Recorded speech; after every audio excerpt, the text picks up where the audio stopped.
Yo, what's up guys? Gonna do a Sid soloing guide for the new Chainsaw Man event. If you're here just because the cutscene from the final boss is messing you up, the way to counter it is if you hold down Control, Shift, and then the letter P on your keyboard, it will turn on free cam. If you go into it and you can move your camera around all you want, and then when you go back out, your camera will stay the exact same. So the team is Sid, Senku, Robin, Exodia. You need that on Sid. These traits don't really matter, but they're helpful. Just get gold on your farm and then Excalibur on your Robin. The artifact I have on my Sid is the antique earrings, which double his nuke damage, and then the trait Enma to give it 40% more damage. And if you want, you can put Midas artifact on your Robin, and that'll make her cost less. Alright, we're in. We've got Informal Task open. We're going to be using Formal Task here.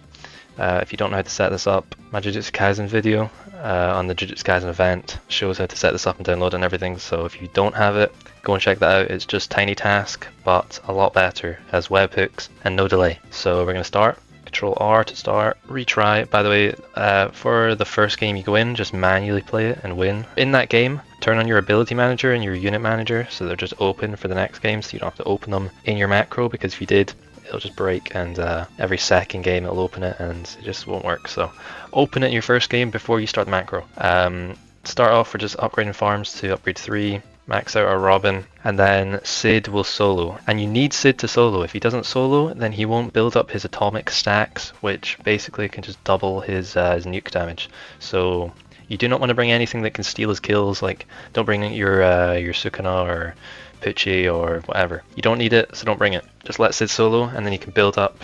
As you can see, he got some kills, he did an attack, so he gained some atomic damage, and this will just keep going up. He ends with like 150%, which means his nuke does 2.5 times damage, which is pretty good, since it already does like 1 billion damage. So now I'm just going to speed up until the end, and I'll show you guys how the free cam works. Although I'll quickly explain it. The way it's going to work is the final boss that has the cutscene spawns on wave 50 exactly, and free cam, when you turn free cam on, it gets rid of all the UI on your screen, so you won't be able to see this ability button. So what we're going to do is on wave 49, before wave 50 hits, we're going to use the ability and then quickly turn on free cam until the boss dies, and you're not going to be able to see the health bars, but you can just trust he's going to die. And then once he dies, wait for the cutscene in the background to go away, and then turn free cam off, and then you'll still be in your exact spot, and then you can just end the macro and it'll restart and just repeat, and you'll be good. So I'll speed up now until wave 50 or wave 49, and then you can see that happening. Let's go.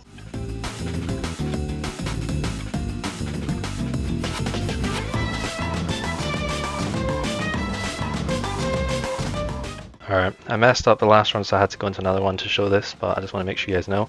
So look, wave 49 just hit, I click the ability, and then I have free cam, okay? Just to remind you, free cam, hold down Control, Shift, and P. All of them at the same time, and you go to free cam. Okay, you can see I've got no UI. It looks like all the bosses are gone, but they're not. Their health bars just aren't showing. See, we killed them. So now you're going to wait. Once the cutscene in the back, like the galaxy, is gone, you'll see in a second. There. Now we can turn it off, and we're back. And then you would just end your macro and let it replay, and then it'll click retry. Repeat. There. That's the guide. Sid solos. Easy. Done. Bye.